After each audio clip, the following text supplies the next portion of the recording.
Bonjour chers étudiants.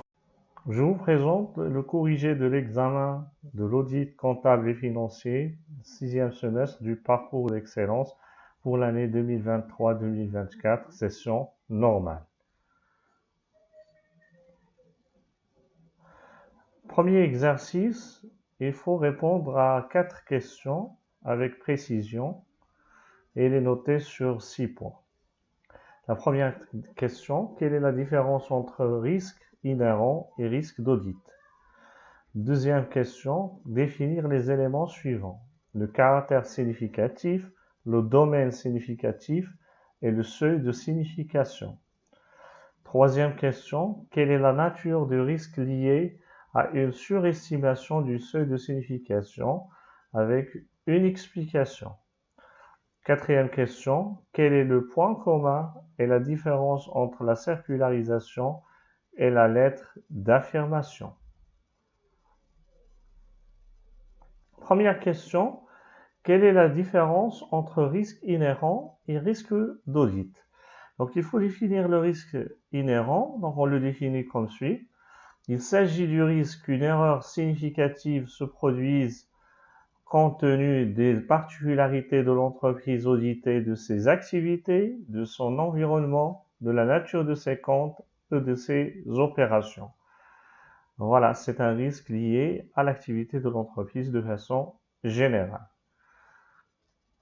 Le risque d'audit, quant à lui, il s'agit de la possibilité que l'auditeur émet une opinion inadéquate à la lumière des circonstances de l'objet audité. Ce risque est la conséquence de 3 catégories de risques que l'auditeur doit examiner: risque inhérent, risque de non-contrôle ou bien risque de non-détection. Donc, de façon un peu plus brève, le risque d'audit englobe le risque inhérent et les autres risques qui sont les risques qui sont liés au contrôle interne ou bien le risque de non-détection des erreurs. Deuxième question, définir les éléments suivants: le caractère significatif, le domaine significatif et le seuil de signification. Donc, la signification de façon générale, ou tout ce qui est significatif de façon générale, il consiste à une approche par risque. Donc, on cherche les éléments qui sont significatifs, c'est-à-dire qui peuvent altérer ou bien influencer la décision des utilisateurs. Donc, premier élément, c'est le caractère significatif. Donc, il s'agit ici d'une information. Quand on dit qu'elle est significative, c'est son omission ou son inexactitude est de nature à influencer les décisions prises par les utilisateurs des comptes. Deuxième question, deuxième élément à définir, le domaine significatif. Donc ici, on parle de comptes qui peuvent masquer les erreurs dont le montant serait supérieur au seuil de signification. Le seuil de signification, quant à lui, c'est le montant qui est déterminé selon des critères qualitatifs et ou quantitatifs à partir duquel son omission ou son inexactitude constitue une anomalie qui influence les décisions des utilisateurs. Donc, de façon générale, significatif, ça veut dire elle influence les utilisateurs des comptes. Quand on parle de caractère, c'est une information. Quand on parle du domaine, il s'agit des comptes. Quand on parle du seuil de signification, on parle d'un montant. Troisième question. Quelle est la nature du risque lié à une surestimation du seuil de signification? Et on vous demande de faire une explication. Donc, il s'agit du risque de non-détection, c'est-à-dire le risque que les travaux mis en œuvre par l'auditeur ne détectent pas une erreur dans un solde de compte ou une catégorie de transactions, alors que cette erreur isolée ou bien cumulée avec d'autres erreurs serait significative. Quatrième question. Quel est le point commun et quelle est la différence entre la circularisation et la lettre d'affirmation? Le point commun, c'est qu'ils font partie des éléments probants, c'est très important à le mettre, en constituant de ce qu'on appelle des éléments de contrôle substantif ou bien des tests de corroboration, de validation. Donc, Le mot-clé ici qu'il fallait mettre, c'est un élément probant et les contrôles substantifs.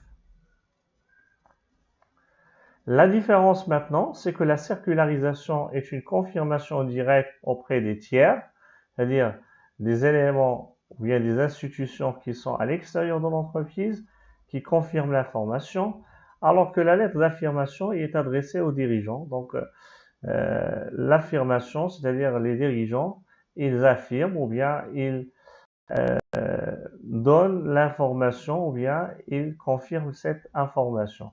Évidemment, la circularisation est un élément plus probant que la lettre d'affirmation. Deuxième exercice, donc il y a un extrait d'un rapport de mission qui est noté à 6 points en total des questions qui sont posées. Donc je vous laisse le soin de lire attentivement cet extrait de rapport et on passe directement aux questions. Donc quelle est la nature de cette mission? Donc ici on parle d'une mission d'audit contractuel, comptable et financier. Deuxième question, quel est le statut de l'auditeur principal? L'auditeur principal ici, il intervient en tant qu'expert comptable. Quelles sont les principales diligences effectuées par l'auditeur lors de cette mission?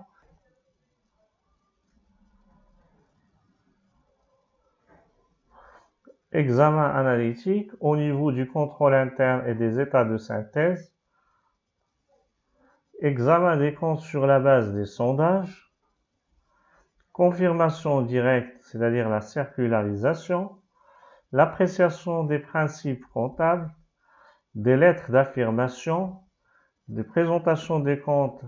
Et là, on peut l'expliquer par des tests de cohérence et de vraisemblance. Donc, regardez sur l'extrait du rapport, il y a la présentation des comptes et il s'agit ici de l'utilisation des tests de cohérence et de vraisemblance.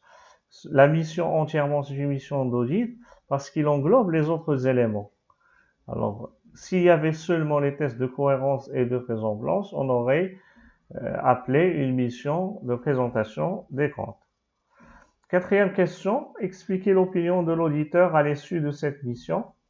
Donc, selon le rapport de mission, l'expert comptable atteste que les états de synthèse, dans tout leur aspect significatif, reflètent une image fidèle du patrimoine et de la situation financière de la société ABC au 31/12/2023, la date de clôture, ainsi que du résultat de ces opérations et de l'évolution de ces flux de trésorerie pour l'exercice clos à cette date conformément aux principes comptables admis au Maroc. Voilà l'explication de l'opinion de l'auditeur à l'issue de cette mission. Passons maintenant au troisième exercice qui est noté sur 3 points. Dans le cadre d'une mission d'audit, l'entreprise ABC, spécialisée dans la production et la commercialisation des prêt-à-porter, on vous communique les données suivantes. Voilà le chiffre d'affaires des 3 dernières années, le résultat courant des 3 dernières années, les capitaux propres des 3 dernières années, et le total bilan également des 3 dernières années. Donc, les informations complémentaires, c'est-à-dire l'équipe d'audit s'est convenue à la démarche suivante pour fixer le seuil de signification, la moyenne du chiffre d'affaires durant les 3 dernières années, en appliquant le taux de 2%.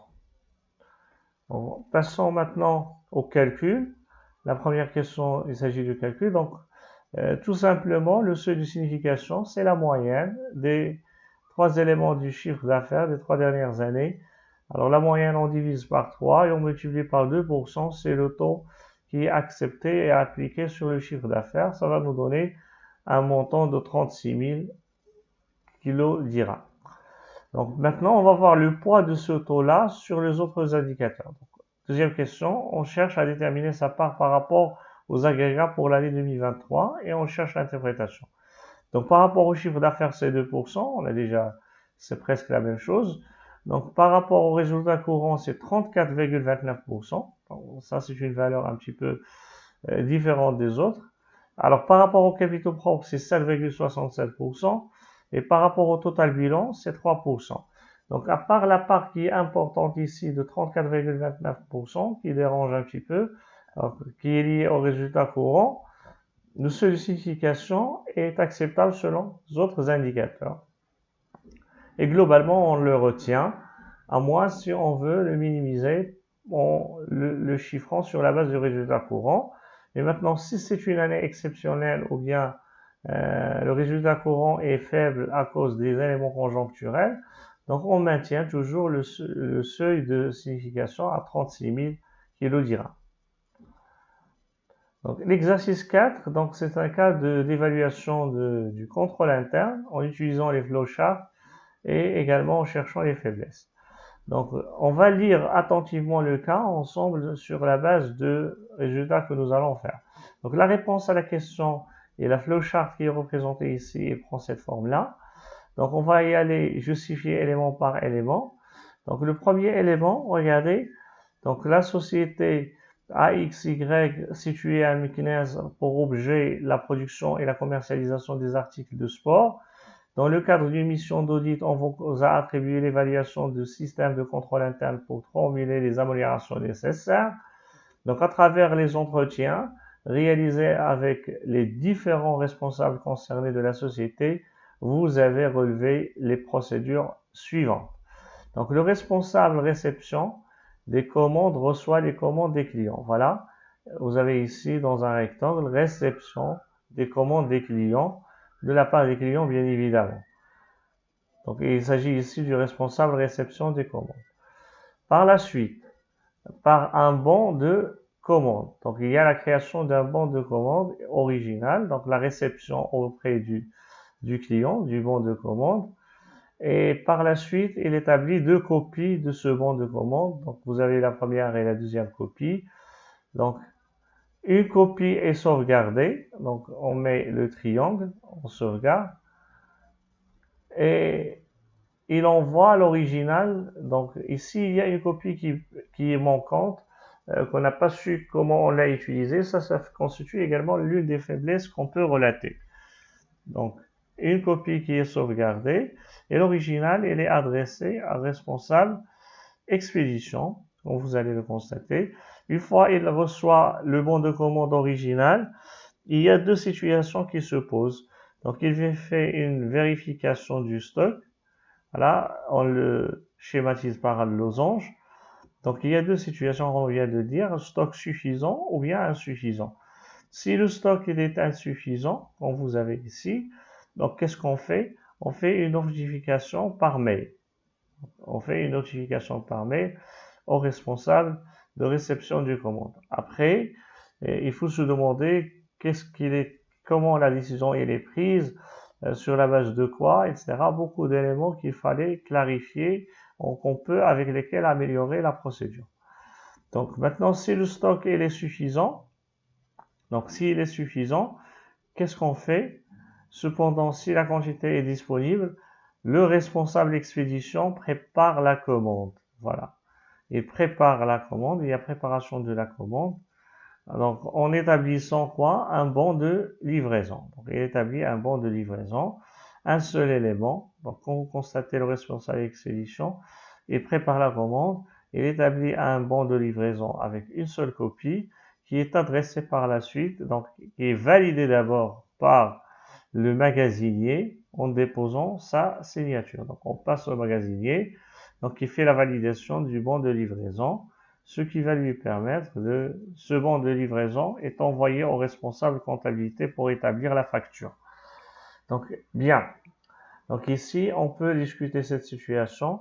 Donc sur la base du bon de livraison, donc ici tout simplement le problème qui se pose n'est pas que à l'origine du bon de livraison, mais il fallait quand même faire un rapprochement avec un bon de commande ou bien également exiger un bon de réception ou bien valider le bon de livraison par les clients pour confirmer la réception de la marchandise auprès d'eux.